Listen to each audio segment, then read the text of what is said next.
An evil man. I would find it hard to forgive him.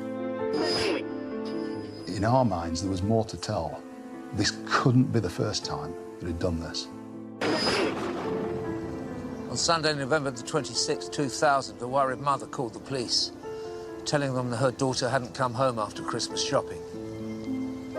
When initial inquiries proved fruitless, West Yorkshire Police launched Operation Conifer, one of the largest missing persons investigations in their history. Despite all their efforts, it was 9 excruciating months before they found out what had happened to her.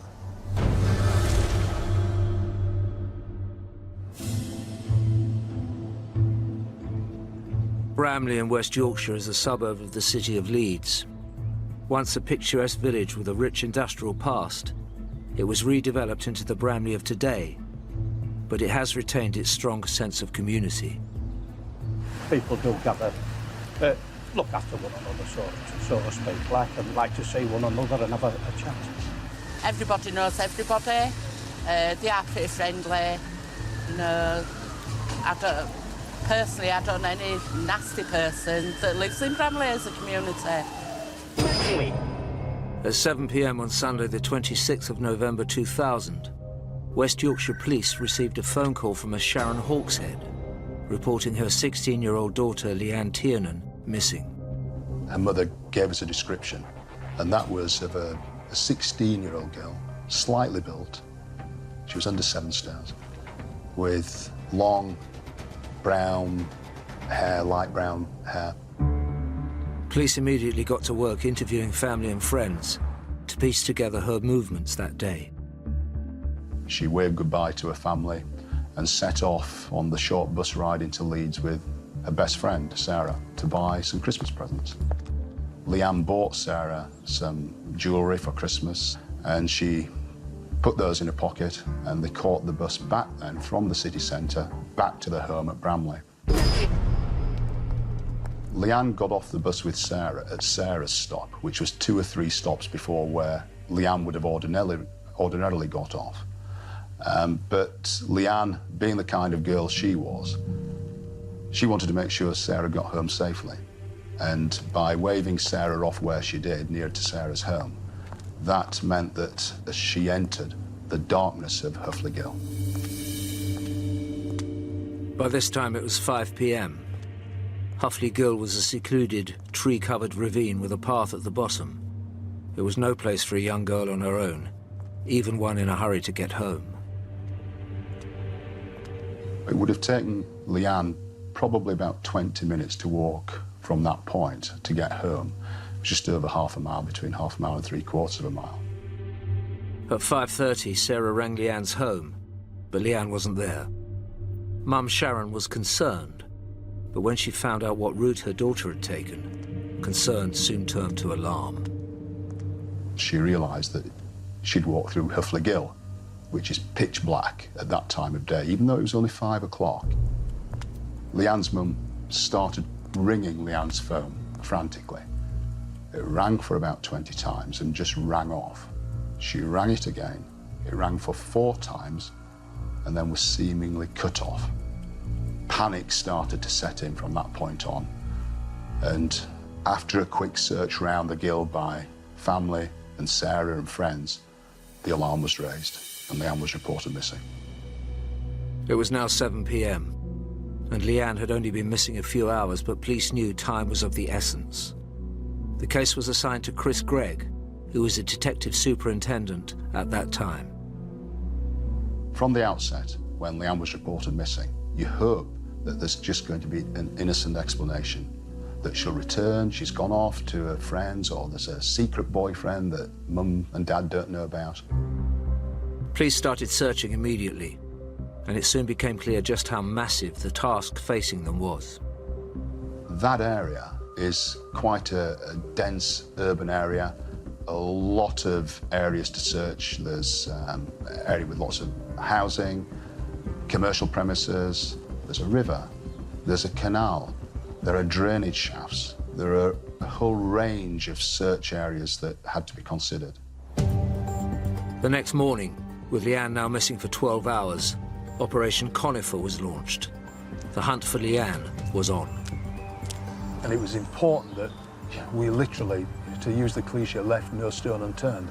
And the search teams went through here, searching the whole area for anything as small as the small items of jewellery that we knew Leanne had bought that day for a friend, looking for the mobile phone, an umbrella, any telltale sign which could help us explain what had happened to Leanne. It wasn't long before everyone in the community heard the news. It did make people more cautious. There was lots of different rumours going round, you know, but nobody really knew anything. It was clear that an early forensic response would be needed, so DSI Greg called in the Forensic Science Service, or FSS. Well, we became involved in the Leanne Tiernan case almost from the outset, once she had gone missing. For reference purposes, if she was found or if an offender came to light, we needed to know her DNA profile and we needed to get her fingerprints. So we actually took her toothbrush and got a DNA profile from that and matched that in with profiles from her parents. And we were also able to obtain her fingerprints from her diary. After 5 days, the search was still coming up empty-handed, despite the police's best efforts. The scale of the search to find Leanne was huge. It was one of the biggest search operations the force had ever undertaken. It involved 200 officers, specialist search advisors. It involved the dog section, the mounted section, the underwater search teams. Peter Grant and his forensic team did what they could under trying circumstances. The difficulty we faced was that there was no clear scene for us to focus on. You know, there was the last sighting on the bus, and she was also intending to walk all the way home, and the scene could have been anywhere between those 2 points, which was quite a large area. Because a lot of areas were being searched, a lot of items started coming in, but they weren't ones that ended up being relevant to the case. Getting nowhere, on the 3rd of December, 1 week after Leanne Tiernan had last been seen, the police turned to the media for help. We staged the reconstruction and they followed the same route, right to the point where Leanne had been last seen.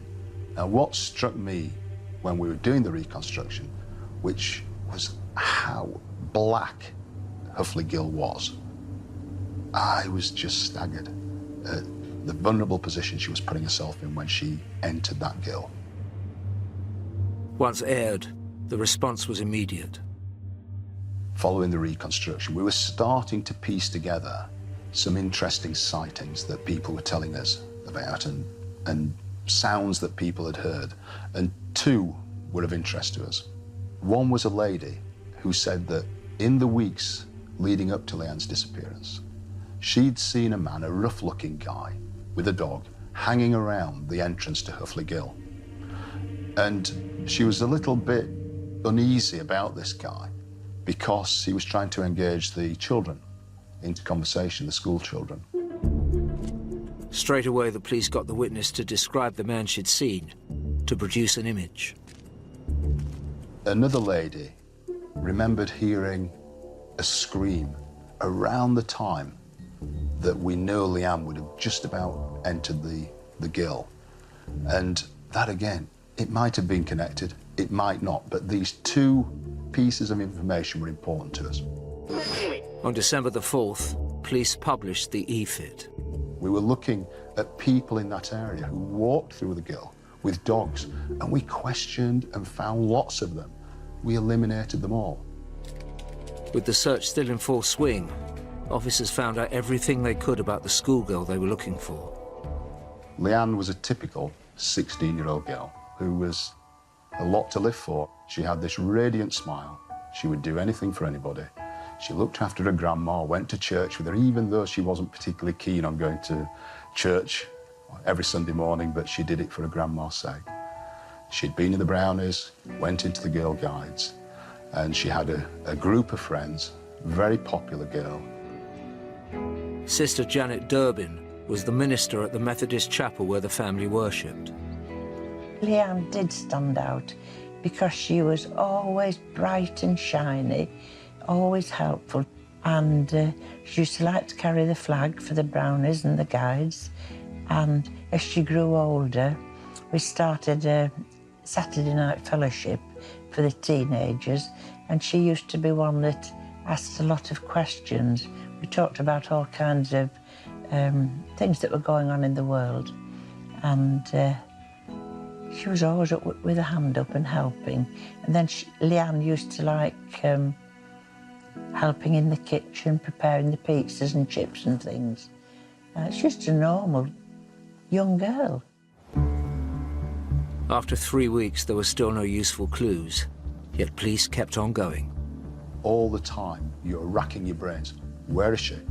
What can have happened to her? We've searched 1,100 houses. We've searched drainage shafts, wells, railway lines, canal. We even lowered the canal, almost pulled the plug out and drained it down because it was easier and quicker to search it that way over 3 miles. And we still hadn't found her. Over the next few months, police continued searching and questioning people of interest. But it was as if Leanne had disappeared into thin air.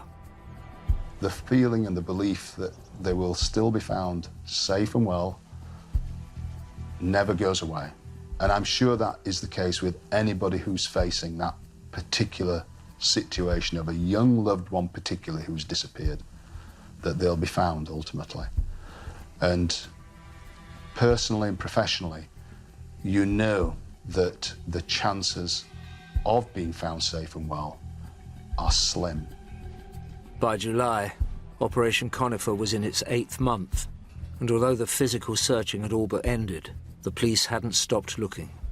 The network across the UK was fairly extensive that Leanne was missing, and we were getting calls periodically that a body had been found, and we were checking out. We got Leanne's DNA, so we could quickly eliminate anyone who had been found during that intervening period while she was missing. On August 20th, 2001, almost 9 months after Leanne's disappearance, DSI Greg received some news that changed the investigation completely.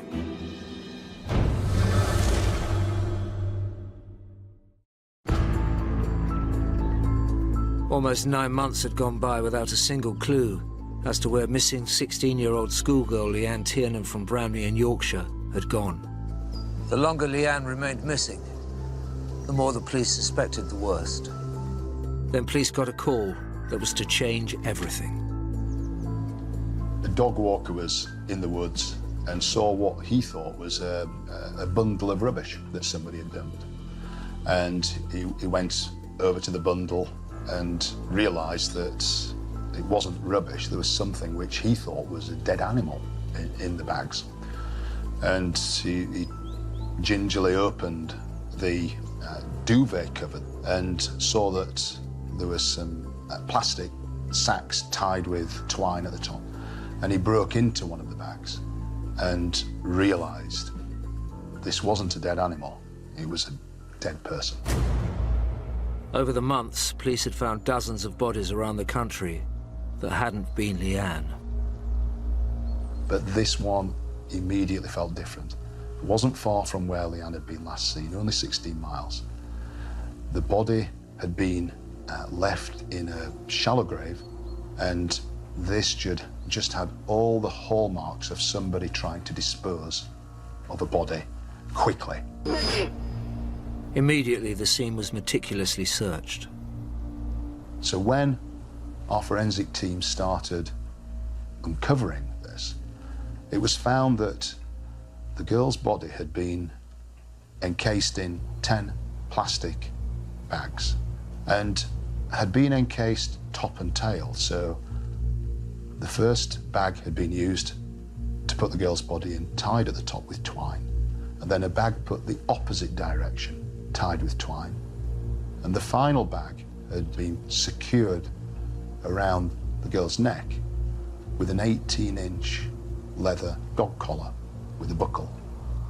That parcel had then been put into the duvet cover, and the duvet cover had been used to carry that parcel into the woods. Capturing evidence from this point onwards was going to be crucial for what seemed as though a major crime had been committed.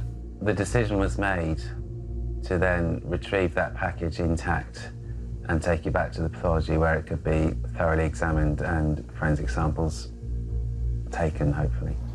Having examined the crime scene, a profile of the perpetrator began to emerge. I think the state of the body, particularly the use of ties and the later wrapping and marks of injury, did suggest that the perpetrator had approached this in a coldly efficient, ruthless kind of way. The packaged body of the unknown girl was taken to the nearest mortuary at Harrogate. DSI Gregg followed soon after. Living and breathing a case like this for months, I knew this girl. I knew everything about this girl. And the worst possible outcome was that she was now on this table in front of me. And I knew it was her from the moment I looked at her. And I've never had a feeling like it before or since. And there was just something at that moment in time that was so powerful, an emotion, that it was a real inner feeling, we've got to solve this for this young kid here. Once the bags were opened, evidence was found that would prove key in identifying the killer. When we found her, she had got her hands tied behind her back with 3 cable ties. And there were 2 black cable ties and a yellow one. The black one was around one wrist, the yellow one around her other wrist, and they were connected between the 2 with another black cable tie, like a daisy chain, in effect, and her hands tied behind her back. She'd been strangled with 2 ligatures. One was a dark woolen scarf with a red stripe running through it. And the other was a clear-coloured cable tie that was around her neck and pulled very tightly. The pathologist was joined by one of Peter Grant's team. It was very important that we had a forensic scientist at the scene, and she'd actually identified a tuft of fibre on the back of the jumper. Although DSI Gregg felt certain the body was that of Leanne, a formal identification had to occur. We already had her fingerprints that we'd taken from her diary, and we were actually able to compare those with the fingerprints on the diary and get a formal identification that this was Leanne Tiernan. After months of hoping and praying for Leanne's safe return, it was time to tell the family. The news that they'd been dreading and fearing for 9 months was now suddenly upon them. And I've nothing but admiration for the stoicism, the absolute dignity that Mum and Dad showed at that moment in time. DSI Gregg was more determined than ever to hunt down Leanne's killer. Back at the mortuary, Peter Grant's team called in an expert in insects, known as an entomologist. Within the forensic world, we use entomologists to assist with time of death. When someone dies and they're left outside, there is a clearly defined pattern of insects being attracted to the body, and they'll lay their eggs on the body. And the state at which those insects are present can give an indication of how long the body has been dead. The entomologist quickly made a pivotal discovery. He was identifying insects that wouldn't normally turn up until a few weeks after a body has started decomposing. They tend to turn up, certain insects come first, then others, then others. He was getting some of the later insects. Maybe this body had been frozen, in that when you have a frozen piece of food and you defrost it, it tends to go off quicker. And there's a similar process happening here. Investigators believe Leanne could only have been buried where she was found for 1 week, meaning she'd been kept somewhere else the rest of the time. The big question was, where? This was as sinister as it gets. A young girl clearly been kidnapped. Where, we still believed it was in that Huffley Gill area. that had been kidnapped, taken somewhere. Was it in the area she was now disposed of, or was it nearer to Bramley? These were all investigative considerations which we were still to find the answer to. For us as the investigation team, there were some really good forensic opportunities here, and we weren't going to let those opportunities go.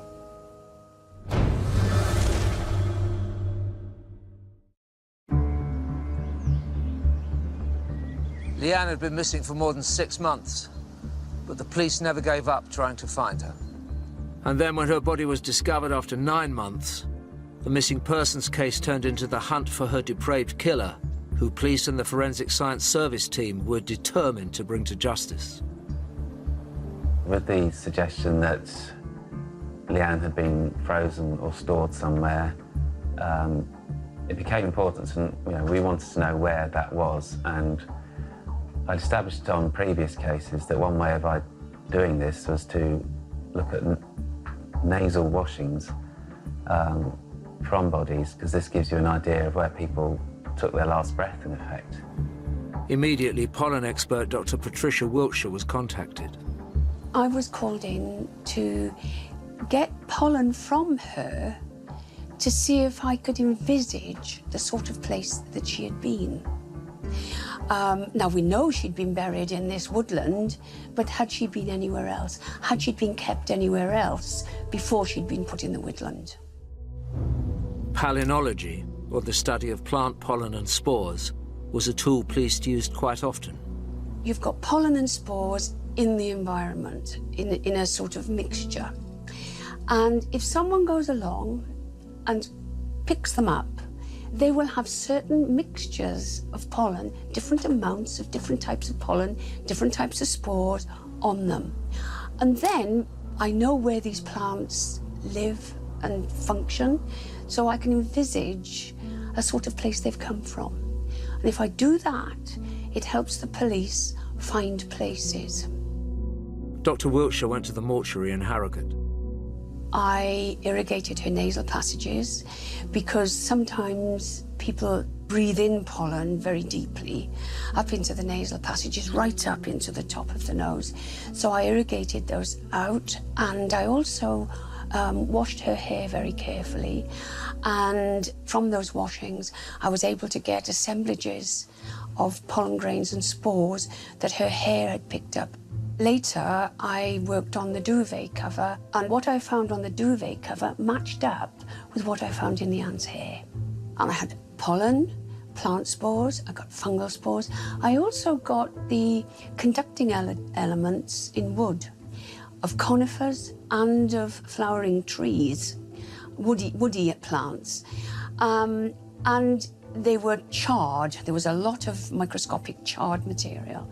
And I assumed, therefore, that she'd been in contact with something that had been burnt. It seemed like a bonfire because there was hardwood and softwood. Armed with this information, Dr. Wiltshire began envisioning the sort of place Leanne had been to pick up these materials.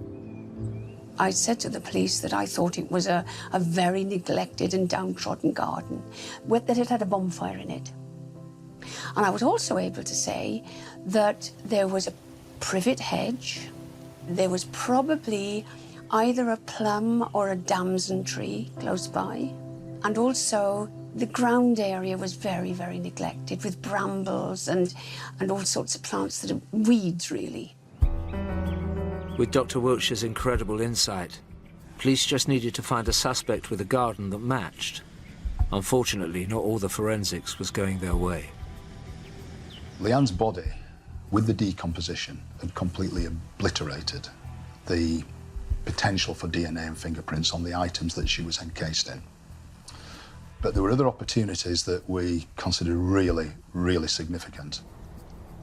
One of these was the duvet.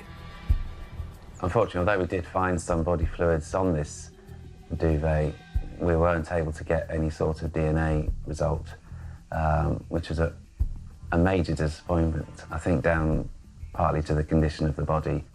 Then we had to fall back on some other types of evidence from the duvet, and we noticed on there that there are a lot of animal hairs that look like dog hairs, all of a relatively similar colour and appearance, suggesting it all come from one dog. The lack of DNA was a major concern. We realised we had to fall back on some more traditional forensic methods and maybe build up a forensic picture that we could then use as an intelligence tool to identify an offender.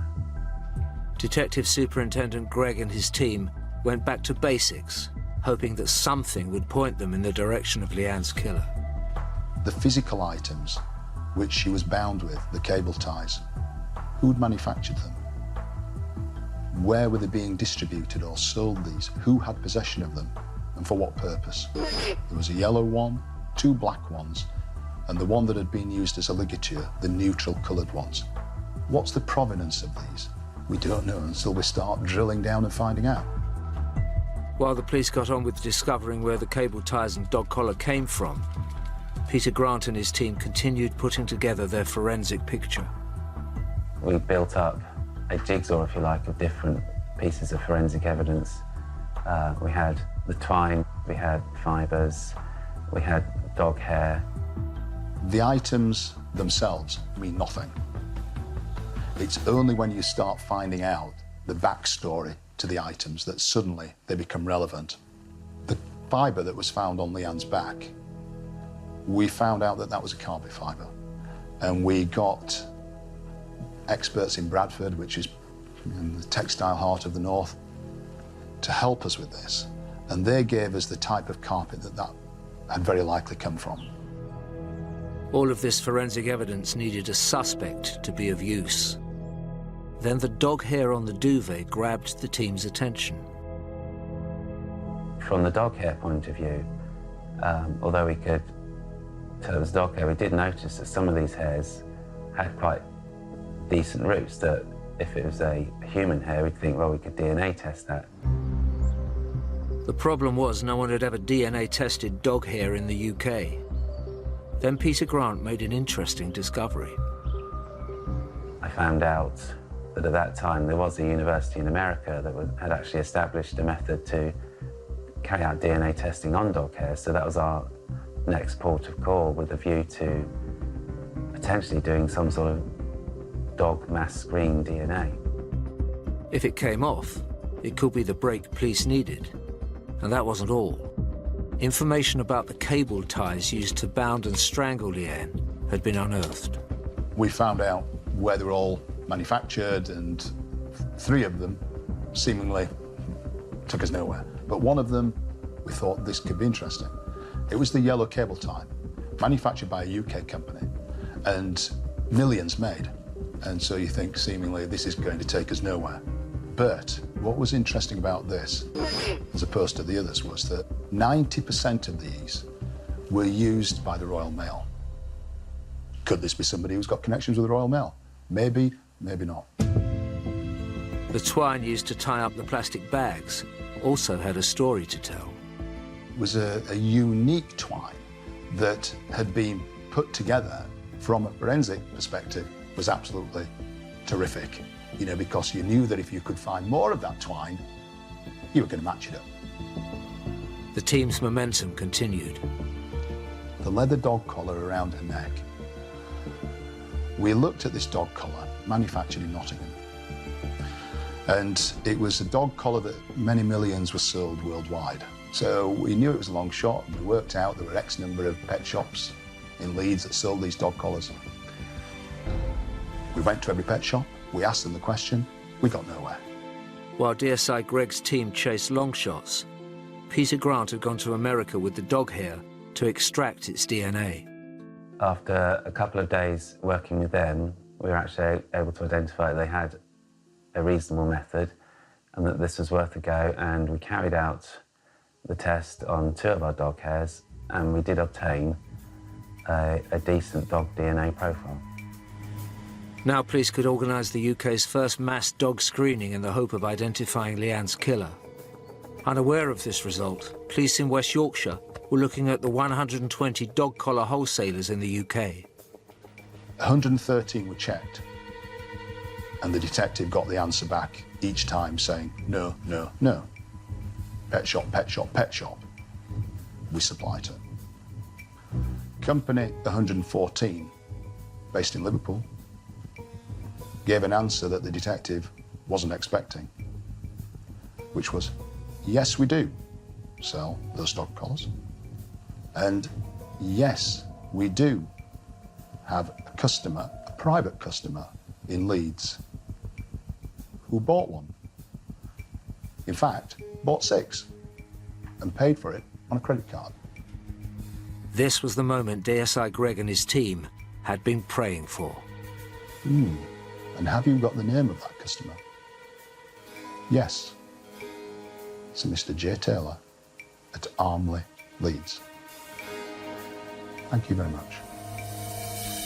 With that, 10 months after her disappearance, the investigation into the sickening murder of Leanne Tiernan finally had a suspect.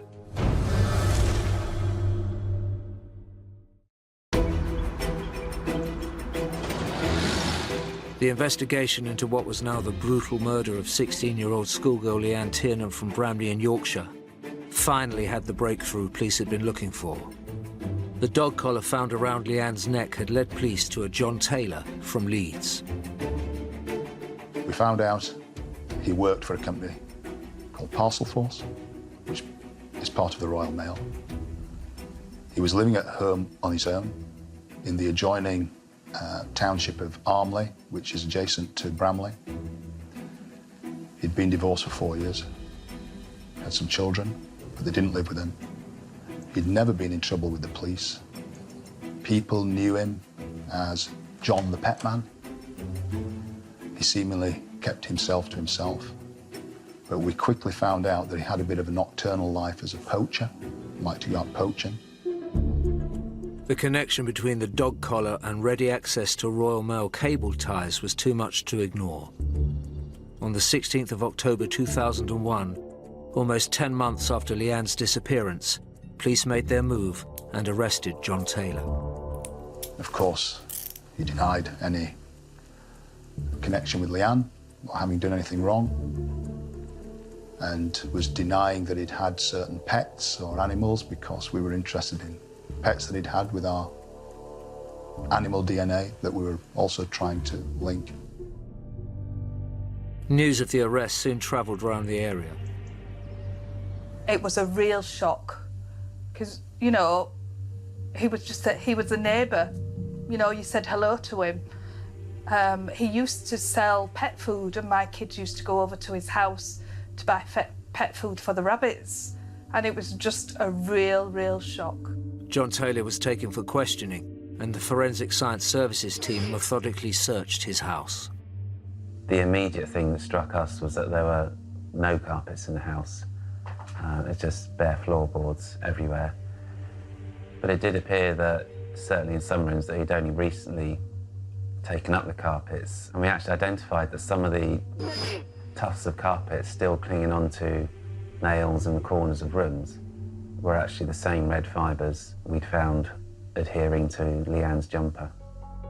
The evidence police needed kept on coming.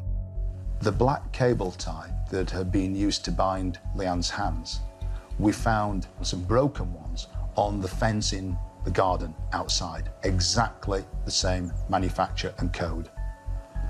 We found 2 more dog collars in the house that was still there, that matched the same dog collar that had led us to John Taylor's door in the first place. Also during the search, there was some rabbit netting found. John Taylor was quite into trapping animals. And the makeup of the twine used to make this rabbit netting was exactly the same as the twine that had been used to tie the green bags.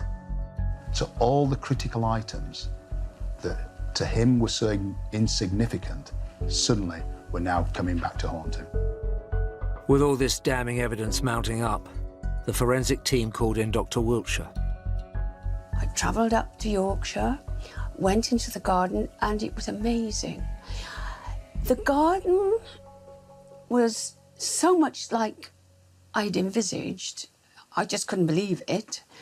But there were 2 bonfires. There were the remains of 2 bonfires. But the elements that I found in Leanne's hair and on the duvet were on the left-hand side of the garden. Also, to approach that area, you had to go under a sort of archway, and there was a big, it was either a plum or a damson.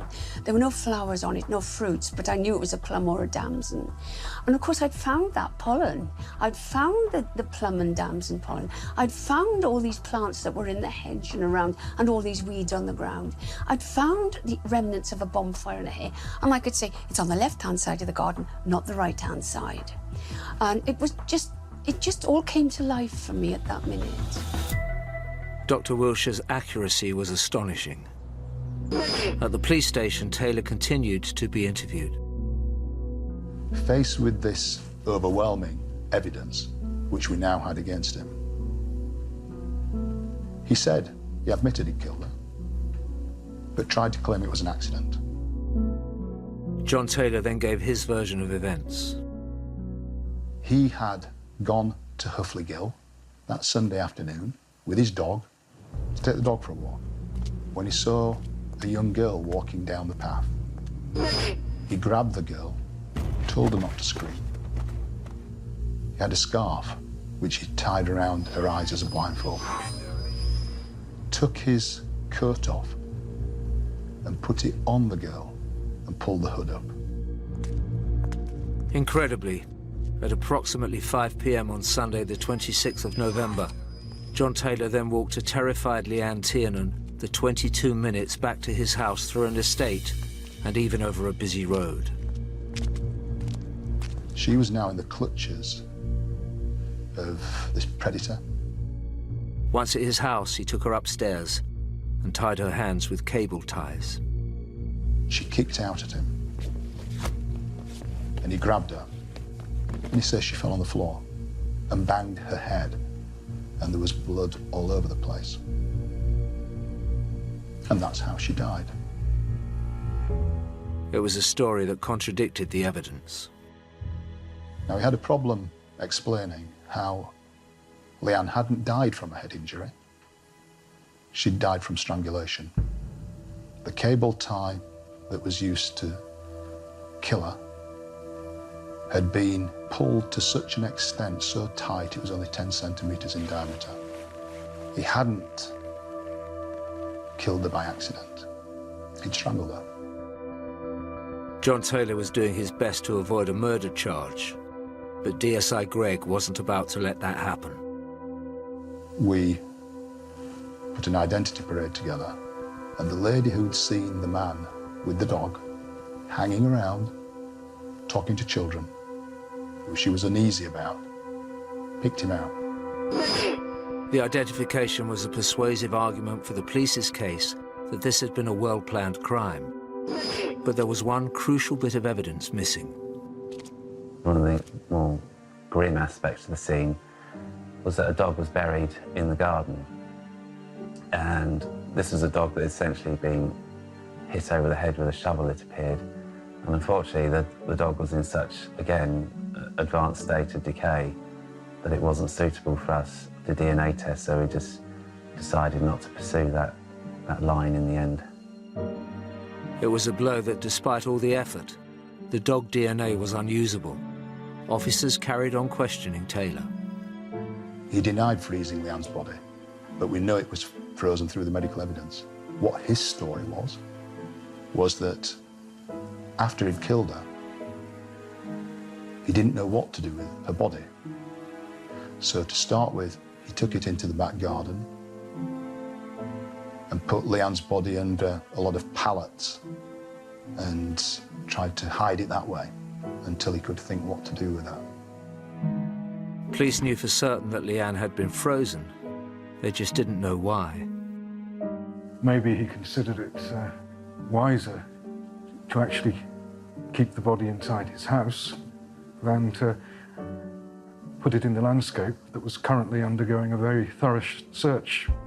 Another theory was that John Taylor kept Leanne frozen as a morbid trophy he could continually revisit for his grotesque pleasure. Next, he claimed he took her to Lindley Wood just days after killing her. We know that Leanne's body had only been in the woods for a maximum of a week, and there was a witness who saw a man a week before the body was found lifting a bundle out of the boot of a car that matched John Taylor's description, that matched the description of his car, taking it into the woods. John Taylor was charged, and then on the 8th of July 2002, over 18 months after 16-year-old Leanne Tiernan went missing, he stood trial at Leeds Crown Court for her kidnap and murder. Faced with the overwhelming evidence against him, he changed his plea. Taylor had been trying to minimise his part in Leanne's death, claiming it was an accident, an unfortunate accident. But right at the end, he knew he had to face the prosecution case. There was a great relief to the family not having to go through a whole trial, and he was convicted. He was described as a sadistic sexual predator by the judge, told he would never be released from prison. That changed, of course, with the new Sentencing Act. He was sentenced to 30 years. But that's the calibre of this individual. He's a killer, shows no remorse. Not once would he have had any compassion for this young girl in his clutches, only what he wanted to do with her. The local community welcomed the news. I think there was a sense of relief after it had all come to a head, that somebody had been prosecuted for this crime. But I don't think an area can ever go back to the same again, because you're always wary of other things that might happen. I would find it hard to forgive him, although we have to forgive him. Obviously an evil man. He'd planned to get somebody, and Leanne just happened to be there. And a cruel man. All the dead animals that he'd just battered to death. I can't understand him.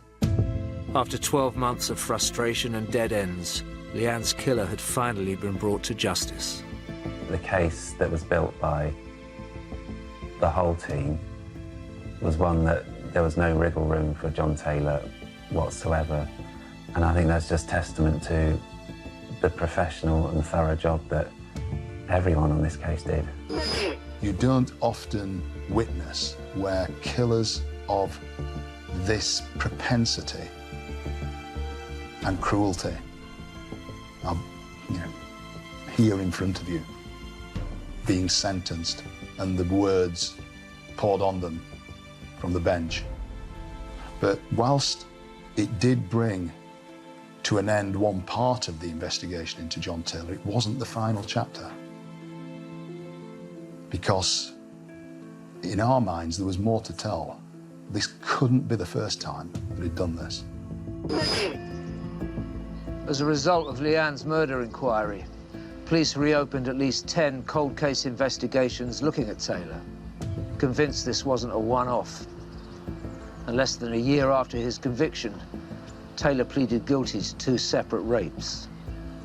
The question is, what else was he guilty of? Uncover more dark secrets that go on behind closed doors. Killer in My Village is weeknights at 11 on Sky Mix.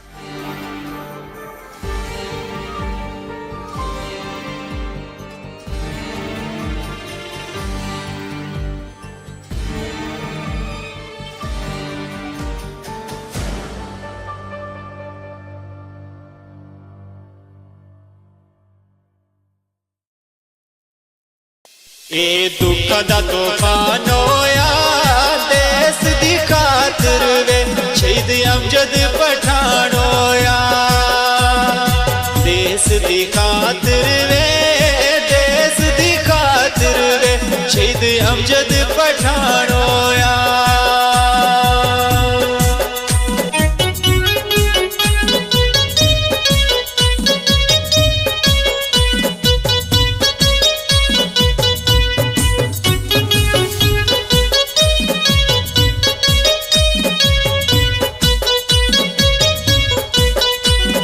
शक्ल ते बाल तेरे दिलों विचों नहीं जांदे हुणे अमजद ख्याल तेरे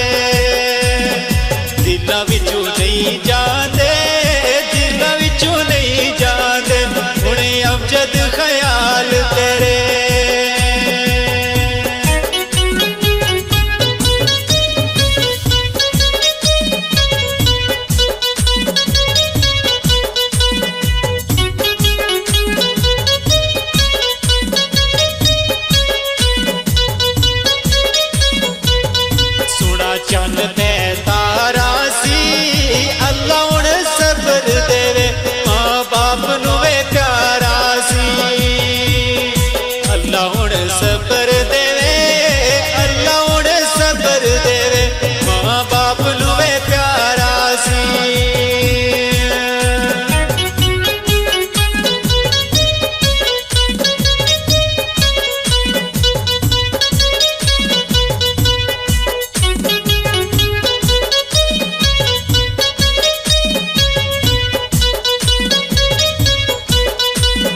जाए नी दुआवानो अल्लाह हुण सबर देवी सारे भैण भरावानो अल्लाह हुण सबर देवी अल्लाह हुण सबर देवी सारे भैण भरावानो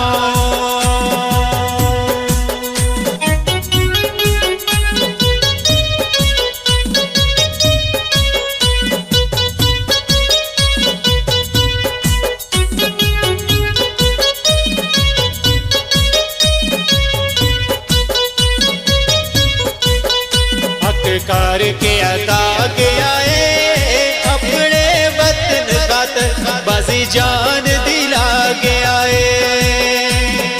अपने वतन खातर अपने वतन खातर बाजी जान दिला गया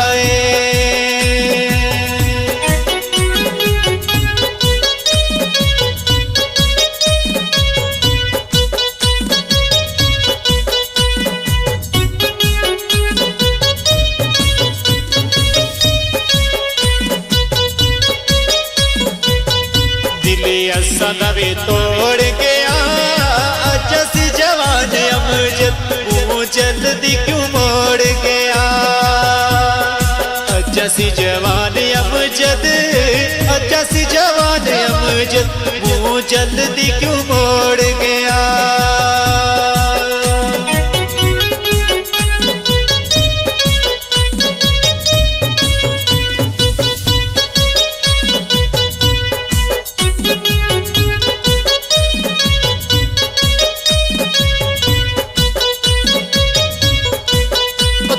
वीरा देवे होंदे नी पठाना तीर दे विच अज पत्थर वीरों दे नी पठाना तीर दे विच जम्मू कश्मीर दे अज पत्थर वीरों दे नी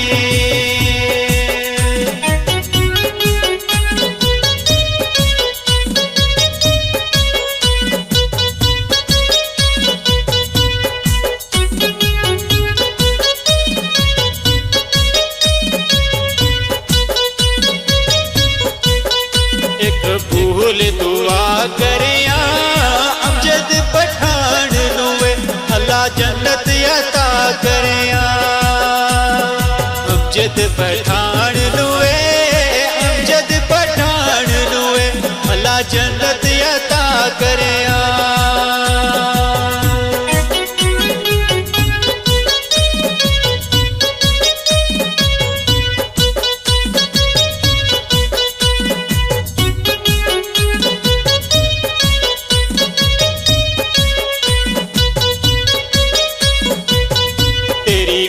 निसी जान जोगी इतनी जान नहीं सी तेरे सदमे वे सैन जोगी इतनी जान नहीं सी इतनी ओ जान नहीं सी तेरे सदमे वे सैन जोगी